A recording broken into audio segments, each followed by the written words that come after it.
நாம் இரவு தொழுகையை தொடர்ந்து அல்லாஹுடைய மார்க்கத்திலிருந்து ஒரு சில விடயங்களை படித்து வருகிறோம். அந்த அடிப்படையில் ஒரு முஸ்லீமுக்கு தனித்துவமான அடையாளமாக இஸ்லாம் கூறியிருக்கக்கூடிய சில விடயங்களை படித்து வருகிறோம். நேற்றைய தினம் நகம் வெட்டுவது சம்பந்தமாக நாம் ஒரு சில விடயங்களை பார்வையிட்டோம். நகம் வளர்க்கக்கூடாது, ஆக கூடினது 40 நாளை கொடுக்கவாவது நகத்தை வெட்டிவிட வேண்டும் என்ற செய்திகளை பார்வையிட்டோம். நேற்றைய தினம் நகம் வெட்டும் பொழுது வலது கையால் நகம் வெட்டணுங்கிறது சொல்லலாம். நகம் வெட்டும் பொழுது வலது கரத்தை தான் முதல் வெட்ட வேண்டும். அப்போ விரலில் எதிலிருந்து ஆரம்பிக்கிறது அப்படிங்கிற இதில் எந்த ஒரு நபிமொழியும் இல்லை. இந்த விரலிருந்து தான் ஆரம்பிக்கிறது.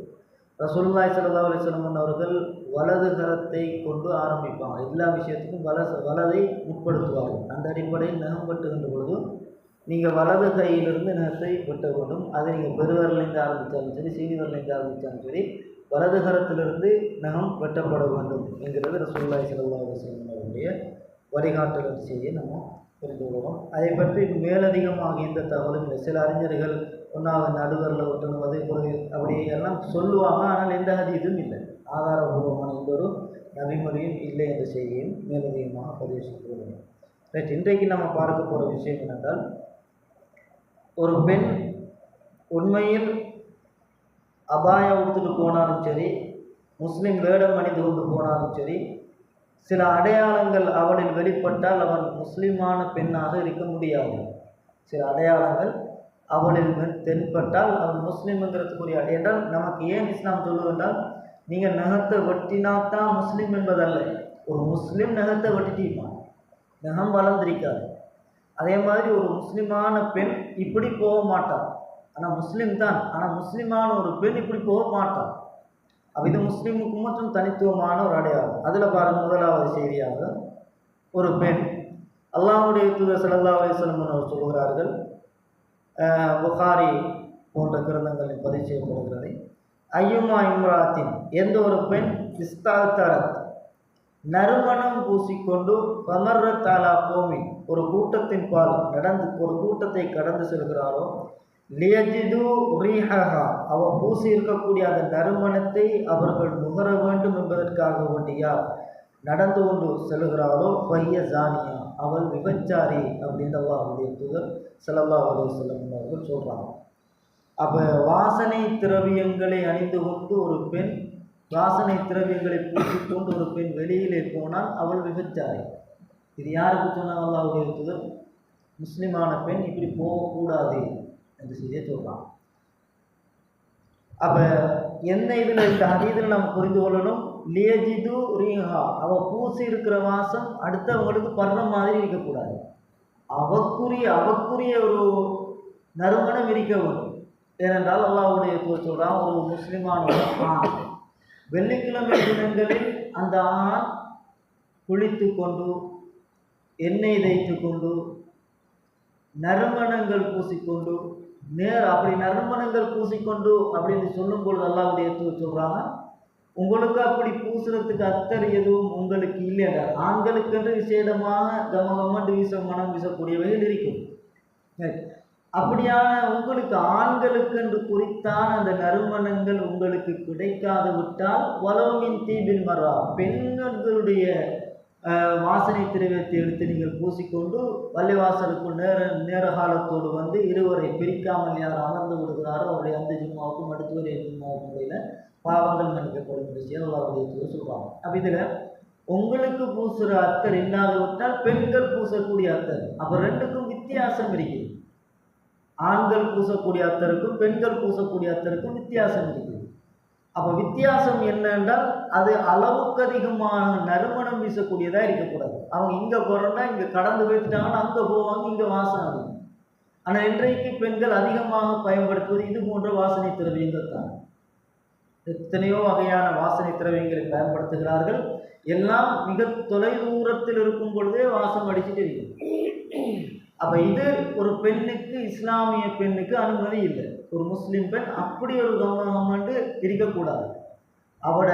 அவளுக்குரிய தனித்துவமான ஒரு அந்த உடலுக்கு மட்டும்தான், அவருக்கு மட்டும்தான் அந்த வாசம் இருக்க வேண்டும். அது 4 பேருக்கு அப்படியே நுகருகின்ற விதத்தில் அது எரிக்கக்கூடாது அப்படிங்கிற செய்தியை சொல்லிட்டு அல்லாஹ்வுடைய என்ன சொன்னாங்க, அவங்க விபச்சாரி அப்படின்றாங்க. அப்போ இது ஒரு பாரதூரமான ஒரு வாசகம். அதனால் இன்னொரு ஹதீஸ் வருது, ஆரம்ப காலத்தில் பெண்கள் வந்து ரசூலுல்லாஹ்வுடைய காலத்தில் இஷா தொழுகைக்கு பள்ளிவாசலுக்கு வருவாங்க. அப்படிப்பட்ட பெண்களுக்கு அல்லாஹ்வுடைய தூதர் சொல்றாங்க, நீங்கள் பள்ளிக்கு வாரதை விட வராமல் இருக்கட்டும். அத்தரை பூசினா அவ்வளோ வாசமான அத்தரை பூசினீங்கன்றால் இஷா தொழுகைக்கு நீங்கள் பள்ளிவாசலுக்கு வர வேண்டாம். அந்த பெண்கள் பள்ளிவாசலுக்கு ஜமாத்தோடு வந்து தொழுவதை விரும்பக்கூடியவங்களாக இருந்தாங்க. அப்படி விரும்பக்கூடிய அந்த பெண்களுக்கு அல்லாஹ்வுடைய தூதர் சொன்னாங்க, நீங்கள் அத்தர் பூசினீங்கன்னா பள்ளிவாசலுக்கு வரணும். ஆண்களுக்கு என்ன சொன்னாங்க, வெங்காயத்தை திண்டால் பள்ளிவாசலுக்குள்ள வரணும். வெங்காயத்தை திண்டால், வெள்ளைப்பூட்டை திண்டால், பச்சையாக திண்டால் பள்ளிவாசலுக்குள்ள வரக்கூடாது. நீங்கள் வேற எங்கே சரி தொழுது கொள்ளணும்.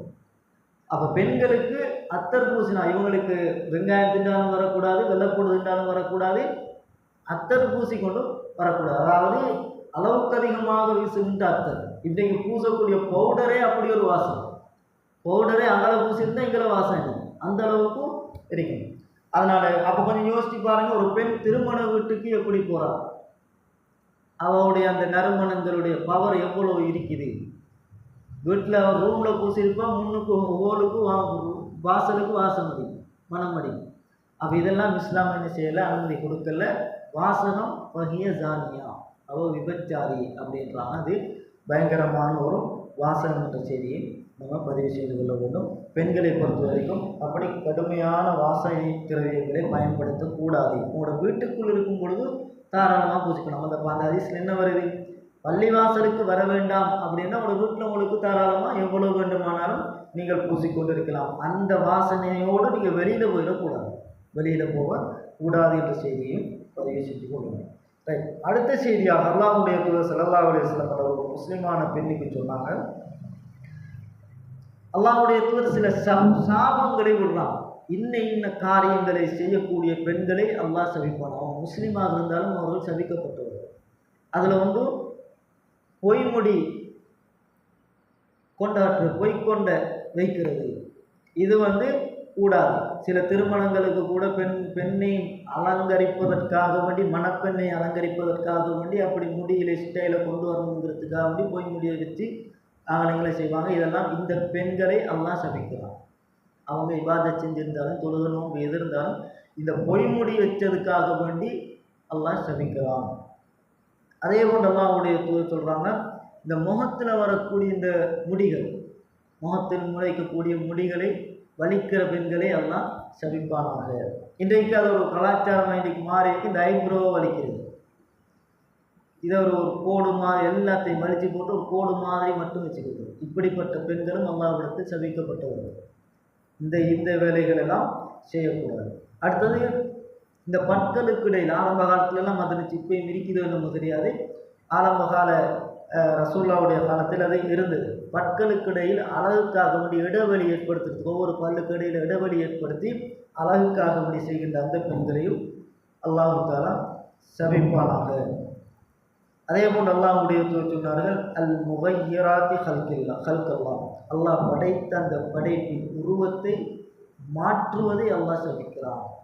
அல்லாஹ் ஒரு அழகை வச்சிருக்க, நீங்கள் அந்த அழகை விட்டு விட்டு இன்றைக்கு இப்போ நவீன ஒரு கலாச்சாரம், இன்றைக்கி என்னமோ பேரெல்லாம் சொல்கிறான், காது ஒரு என்ன ஒரு ஜாதி பார்ப்பதற்கு பயங்கரமான கோலத்தில் சில வீடியோக்கள் வருது. அது ஒரு மியூசிக்கல் ஷோகளுக்கெல்லாம் ஒரு கலாச்சாரமாக அது மாறிக்கொண்டு வருது.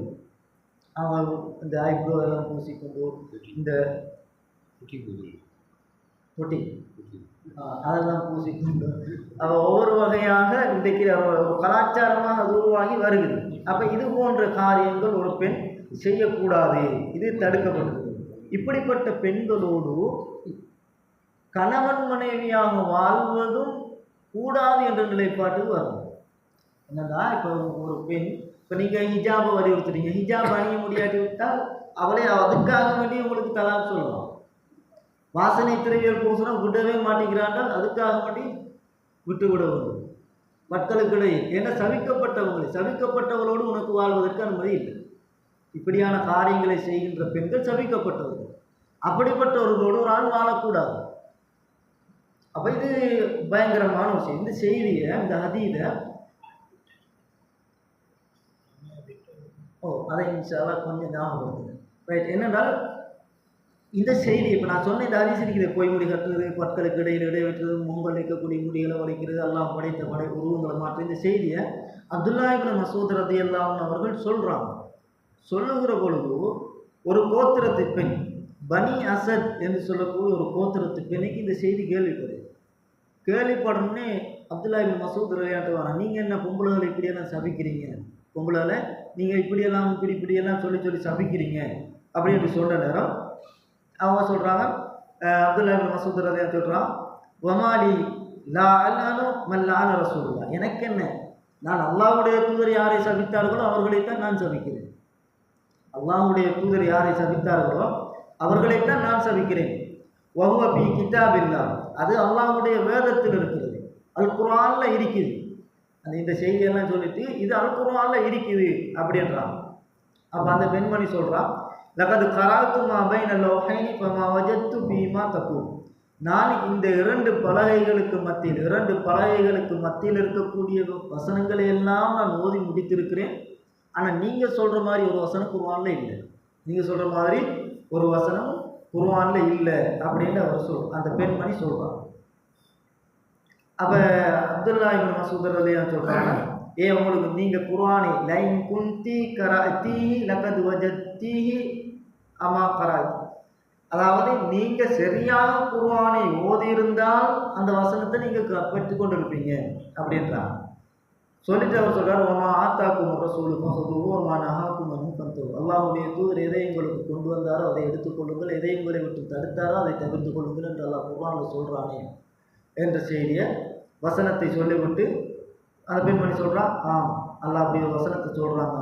அப்போ அல்லாஹு தாலா அல்லாஹ்வுடைய தூதர் எதை தடுத்தார்களோ அதை தவிர்த்து கொள்ள வேண்டும். அந்த பெண்மணி சொல்கிறா, பைனி அரா அஹ்லக எப்பாரு நம்பும், அப்படி என்ன உங்களோட அப்துல்லா இப்னு மசூத் உங்களோட மனைவியும் அப்படித்தான் ஈக்கிறா போல அப்படின்னு சொல்கிறான். ஏன்னா அந்த காலத்து நடைமுறையில் அந்த அடையாளங்கள் இருந்திருக்கு. உங்களோட மனைவியும் உங்களோட வீட்டார்களும் இப்படித்தான் நடந்து கொள்கிறாங்க, கொஞ்சம் பாருங்க அப்படின்னு அந்த பெண்மணி சொல்கிறான் அப்துல்லா இப்னு மசூத். அப்போ உடனே அந்த பெண்ணுக்கு அப்துல்லா இப்னு மசூத் ரலியல்லாஹு சொல்கிறாங்க, பதுகுலி பந்தரி, போங்க எங்களோட வீட்டுக்குள்ளே போங்க, போய்த்து இந்த மனைவி பாருங்கள், மனைவிமார பிள்ளைகளை பாருங்கள், அப்படி இருக்கிறாங்களான்னு பாருங்கன்னு உடனே வீட்டுக்கு அனுப்புகிறாங்க. அந்த பெண்மணியும் பதகலத் உள்ளுக்கு போகிறாங்க. பலவரத் பலம் தரமின் ஹாஜத் இகாசிகள், அந்த பெண் வீட்டுக்குள்ளே போய் பார்க்குறாங்க அந்த மனைவிமார், அவங்களோட மனைவி பொம்பளை பிள்ளைகள் எப்படி இருக்கிறாங்கிறத பார்க்குறாங்க. இவ சொன்ன மாதிரி எதுவுமே இல்லை, எந்த அடையாளங்களும் இல்லை. அப்போ அப்துல்லா இப்னு மசூத் ரலியல்லாஹு சொல்கிறாங்க, லோ கானத் கதாலிக மா ஜாமஅத்துஹா, நீங்கள் சொல்கிற மாதிரி அவங்க இருந்திருந்தால், இப்படி நான் சொன்ன இந்த தடை செய்யப்பட்ட அல்லாஹ்வுடைய சபிக்கப்பட்ட இந்த நிலையில் என் மனைவிமார் இருந்தார்கள் என்றால் நான் அவர்களோடு சேர்ந்து வாழ மாட்டேன் அப்படின்ற செய்தியை அப்துல்லா இப்னு மசூத் ரலியல்லாஹு சொல்கிறாங்க. இந்த செய்தி சஹீஹ் புகாரியில் 4886வது செய்தியாக பதிவு செய்யப்பட்டிருக்கு. அப்போ இப்படியாகவும் பெண்கள் என்ன செய்யக்கூடாது, இருக்கக்கூடாது. ஒரு ஆண்மையுள்ள ஒரு ஆண் அதை தடுத்து நிறுத்த வேண்டும்.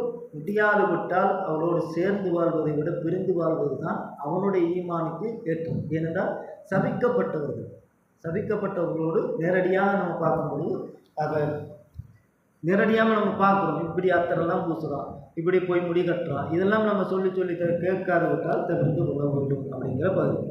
அதே போன்று அல்லாஹ்வுடைய சொல்கிறான், நாளை மறுமையில் சொர்க்கத்தின் வாடையை கூட முகர மாட்டார்கள். அவர்கள் யார்? காசியாத்து நாரியாத்து, அவர்கள் ஆடை அணிந்திருப்பார்கள், நிர்வாணமாக இருப்பார்கள். இன்றைக்குரிய ஆடைகள் எல்லாம் இறுக்கமான ஆடைகளை அணிவார்கள். ஆடையை அறிந்திருந்து நிர்வாணிகள் அப்படிங்கிறதுக்கு பல விளக்கங்களை நம்ம எடுக்கலாம்.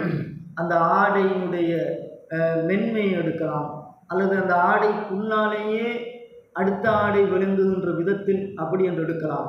அப்போ இரண்டு செய்தியையும் நம்ம எடுத்துக்கொள்ள வேண்டும். இறுக்கமான ஆடைகள் அணிகின்ற பெண்களும் நாளை அவர்கள் காசியாத்தும் ஆரியா, நாளை மறுமையின் சுவர்க்கத்தின் வாடையை கூட நுகராத பெண்கள். அப்போ இறுக்கமான அபாயாக்கள் இன்றைக்கு இறுக்கமாக அணிந்தால்தான் அவங்களுக்கு ஒரு கௌரவம் மாதிரி, ஒரு கலர்ஸ் மாதிரி ஒரு சமகால ஃபேஷன்.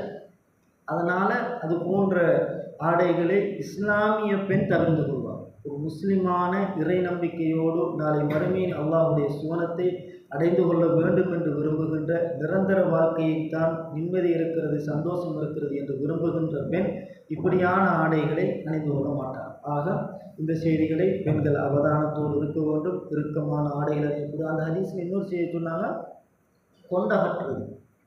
பாருங்க, இபாதத்தெல்லாம் ஒரு புறம் தான், இபாதத்தெல்லாம் ஒரு புறமான சின்ன சின்ன காரியங்கள் அந்த பெண்ணை எங்கேயோ தூக்கி வீசி விடுகிறது. அல்லாஹ்வுடைய சாபத்திற்கு நரகத்தின் வாடையை கூட நுகர முடியாத அளவுக்கு தூரத்துக்கு ஆக்குறாங்க. இறுக்கமான ஒரு ஆடை அணிந்துட்டார், சொட்டான ஒரு ஆடை அணிந்து எப்படி அங்கு அவயங்கள் எல்லாம் தெரிகின்ற விதத்தில் அந்த ஆடைகள் இருக்கும் என்றால் அவ்வளவு நரகத்தின் வாடையை கூட நுகர மாட்டாங்க என்றால் ஒரு பயங்கரம். அடுத்தது சுவர்க்கத்தின் வாடையை தான் நுகர மாட்டாங்க. சுவர்க்கத்தை அப்படியா சொன்னாங்க, மன்னிக்கோ, சுவர்க்கத்தின் வாடையை கூட அவர்கள் ஸ்லிப்பாயினா கொஞ்சம் சொல்லுங்க ஏன்னா ரைட்டா. அப்போ சுவர்க்கத்தின் வாடையை கூட அவர்கள் நுகர மாட்டார்கள். அடுத்தது அந்த ஹதீஸில் அதே வருகிறது, காஸ்னிமத்தின் ஒட்டகம், அதாவது ஒட்டக திமில்களை போன்று சில பெண்களுடைய கொண்டை இருக்கும். கொண்டையை கட்டி புரடியில் கட்டிப்பாங்க, அதை தூக்கி ஒசக்கி இருக்கும். அது ஹிஜாபை போட்டாலும் சோல் சுற்றினாலும் அதுக்கெல்லாம் ஏற்று ஒசக்கத்தான் அடித்து வச்சுக்கிறது. இதே அல்லாஹ்வுடைய தூதர் இவர்களும் நாளை மறுமை சுவர்க்கத்தின் வாடையை கூட நுகர மாட்டார்கள். ஆக பெண்களை பொறுத்த வரைக்கும் அதிகமான சட்டத்திட்டங்களோடு இருக்கின்றவர்கள் கொண்டையை அப்படி உயர்த்தி கட்டக்கூடாது, அப்படியே பணித்த நிலையில்தான் வைக்க வேண்டும் என்ற செய்தி இந்த செய்தி எங்களுக்கு சொல்லித்தருகிறது. அப்போ முஸ்லீம் பெண்ணுக்குரிய அடையாளங்களாக இஸ்லாம் எவைகளை எல்லாம் சொல்லித்தருகிற என்ற செய்தியை பதிவு செய்து கொண்டு இன்ஷா அல்லாஹ் அடுத்த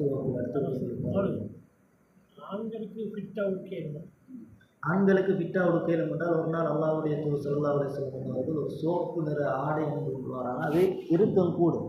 அப்போ உது செய்வதற்காக வேண்டிய அல்லாஹ்வுடைய தூதர் கையை உயர்த்து பார்க்கலாம், உயர்த்தலாது. அப்படியே அவங்க அந்த உள்ளுக்கால அப்படி எடுத்ததாக ஒரு செய்தி வருது. கையை எடுத்தாங்க வரல, அப்போ உள்ளுக்கால அப்படி கீழே பணித்து தான் உழு எடுத்தாங்க அப்படிங்கிற செய்தி தான் அந்த இறுக்கமாக இருந்த செய்தி சொல்லுது. அதே நேரம் நம்ம அது ஜுப்பா அது போன்ற ஆடைகள். இப்போ கீழே இந்த ட்ரௌசர் அணிகிறது, இது உண்மையில் இறுக்கமாக அணிஞ்சால் பின்னுக்கால சொல்லுறவன் அவ்வளோ அசிங்கம், அதை வர்ணிக்க முடியாது. அடுத்து நிறைய பேர் பின்னுக்கால பார்த்தீங்கன்னா டிஷர்ட் கட்டையாக இருக்கும், கலிசன் கீழே இருக்கும், இடுப்பு பகுதி அப்படியே வெளியில் வரும். இதெல்லாம் தவிர்த்து ஒரு அல்லாஹ்வோடு பேச வந்திருக்கிறவர் ஒரு ஒழுக்கமான முறையில் நம்ம வர வேண்டும்.